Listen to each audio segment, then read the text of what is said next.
As a photographer, I've always sought out unique and intriguing locations. When I heard about an abandoned factory in the industrial district, I knew I had to capture its decaying beauty. The thought of exploring a place frozen in time, untouched by human hands for years, filled me with a mix of excitement and apprehension. Armed with my camera, I set out one evening, just as the sun was dipping below the horizon, casting long shadows over the derelict structure. The factory was a massive, crumbling edifice, its windows shattered and graffiti-covered walls standing as a testament to years of neglect. The entrance loomed before me, a gaping maw that seemed to swallow the last light of day. I entered through a side door, stepping into a vast, darkened space filled with rusted machinery and debris. The air was thick with dust and the faint, acrid smell of decay. Every sound seemed amplified in the eerie silence, each creak and groan of the old building echoing ominously around me.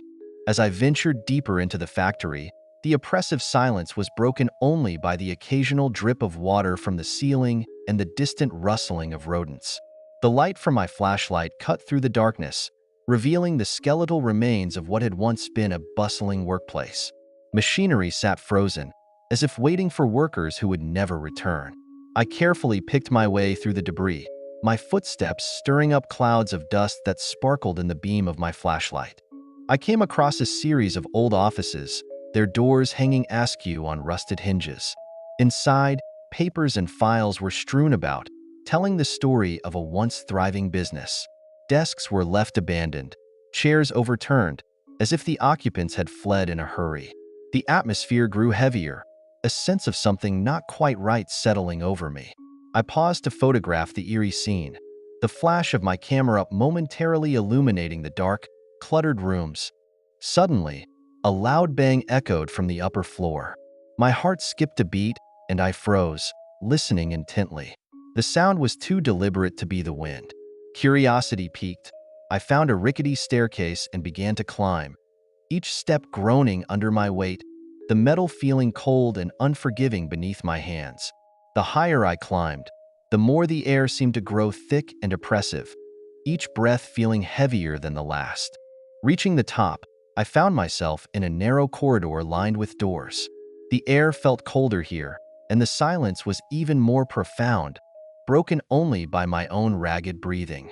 One door at the end was slightly ajar, and a faint light flickered inside, casting eerie shadows that danced on the walls. I approached cautiously, my heart pounding in my chest, the sense of dread growing with each step. Pushing the door open, I revealed an old break room. A single light bulb hung from the ceiling, swaying slightly as if it had been disturbed, casting long, trembling shadows that seemed to reach out towards me. The room was eerily quiet, the silence almost tangible. The faint smell of burnt coffee and the sight of a cracked, dusty vending machine hinted at the everyday life that once filled this space. Then, I saw them, two figures standing in the corner, their faces obscured by darkness. They didn't move or speak, just stared at me with unsettling intensity.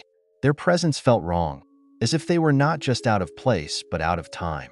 My heart raced as I backed away, a cold sweat breaking out on my forehead. The door slammed shut behind me with a deafening crash, trapping me inside. Panic surged through me, my breathing becoming rapid and shallow. The figures moved closer, their features becoming clearer with each step. Their faces were twisted and deformed, eyes empty and soulless, their expressions frozen in a grotesque mockery of human emotion. Their clothes were tattered, and as they advanced, I could hear the faint rustle of fabric and the soft, unnatural creaking of their movements. Desperately, I fumbled for my camera, snapping a photo in a moment of blind terror. The flash illuminated the room, revealing their ghastly faces in stark detail for a split second before plunging us back into darkness. In that brief flash of light, they disappeared, leaving the room feeling even colder and more sinister than before. I could feel their presence lingering, a suffocating sense of malice that pressed down on me from all sides. Taking my chance, I forced the door open, my hands trembling with fear. I bolted down the stairs, the sound of my own footsteps echoing in my ears, mingling with my rapid heartbeat. As I fled, I passed by more remnants of the factory's past. Rusted lockers left ajar, old time cards scattered across the floor, and the faded, peeling posters of long-forgotten safety campaigns. Each relic seemed to whisper stories of the lives once intertwined with this place, now overshadowed by the malevolent presence I had encountered. I didn't stop running until I was outside, gasping for breath, the cold night air feeling like a welcome embrace after the stifling oppression of the factory.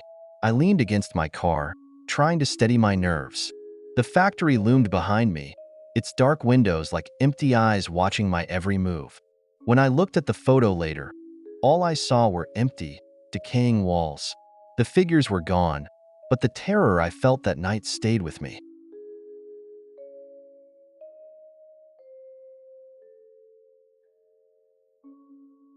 Ever since I was a teenager, urban exploration has been my passion. The thrill of discovering forgotten places, shrouded in mystery and history, always drew me in. So, when my friends dared me to spend a night in the old, abandoned Crescent Hill Hotel, I couldn't refuse. The hotel had been closed for decades after a series of mysterious disappearances, and it was rumored to be haunted. Armed with a flashlight, a backpack, and my camera, I entered the hotel just as the sun was setting, casting long, eerie shadows over the dilapidated building.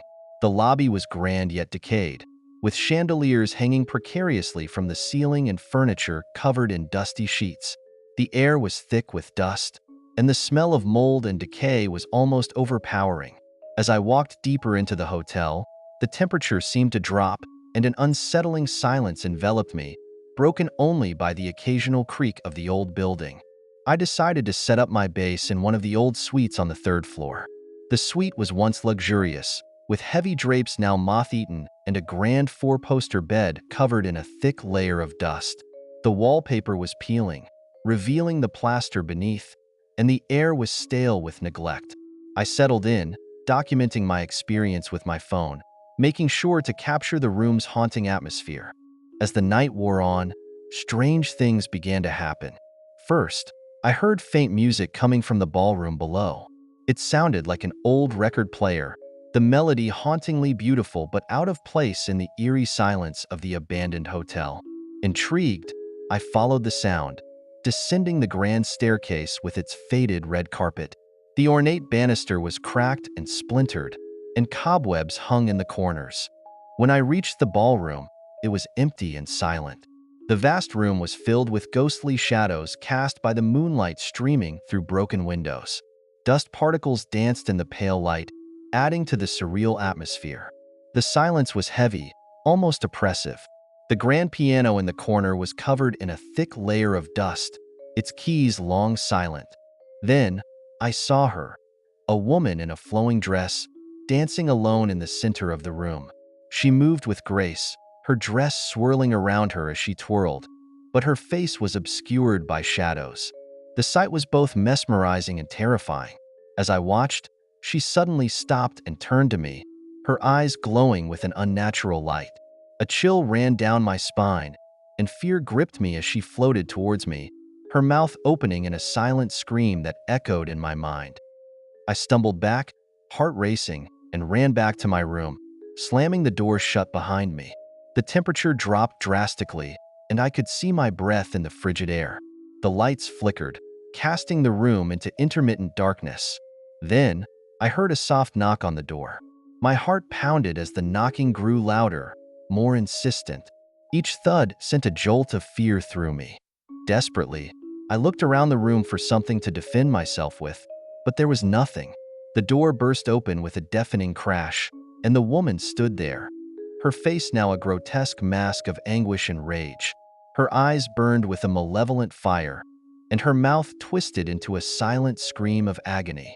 She reached for me, her fingers elongated and skeletal, a cold, bone-chilling touch that froze me in place.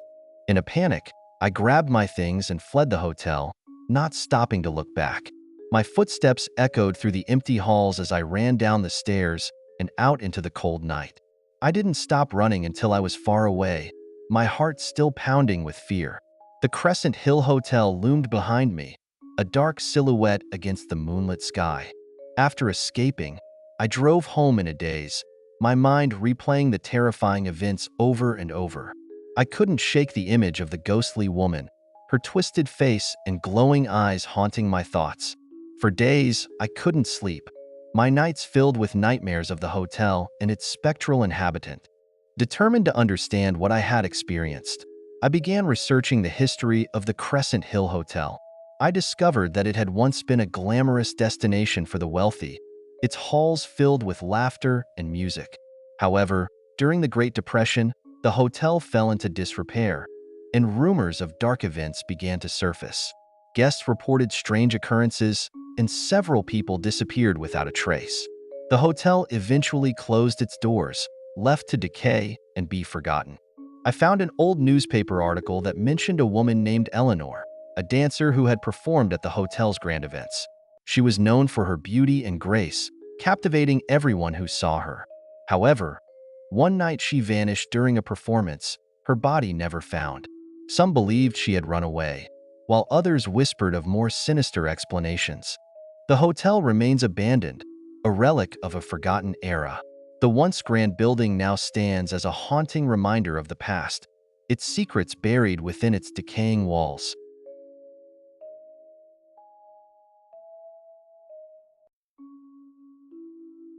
Urban legends whispered about the old amusement park on the outskirts of town. Once a bustling attraction filled with laughter and joy, it now stood frozen in time, reclaimed by nature and the shadows of its tragic past. They said it was cursed after a horrific accident claimed the lives of several visitors, but curiosity got the better of me and my friends. One summer evening, fueled by teenage bravado and a dare from friends, we decided to explore the decrepit park. The sun was setting, casting long, ominous shadows over the rusted roller coasters and crumbling ticket booths. We slipped through a gap in the fence, our flashlights cutting through the gathering darkness. As we ventured deeper into the park, the air grew thick with a palpable sense of unease. The once vibrant colors of the rides had faded, replaced by layers of rust and graffiti that seemed to pulse with an eerie energy. The Ferris wheel loomed like a giant skeleton against the twilight sky, its metal creaking softly in the evening breeze. We laughed nervously, trying to shake off the chill that seemed to settle in our bones. But then, we heard it, a faint, distant sound like laughter echoing through the empty corridors of the park. It sent shivers down our spines, mingling with the rustling of leaves and the occasional creak of metal. Against better judgment, we pressed on, drawn deeper into the heart of the park by an unseen force. Our footsteps echoed on the cracked pavement, each sound magnified in the stillness of the night. We passed by the carousel, its once cheerful music replaced by a haunting silence that seemed to weigh on us like a heavy blanket. Legends spoke of the amusement park being built on the site of an ancient burial ground, where restless spirits were said to roam. Some said it was cursed by the lingering anger of those who met their untimely end here.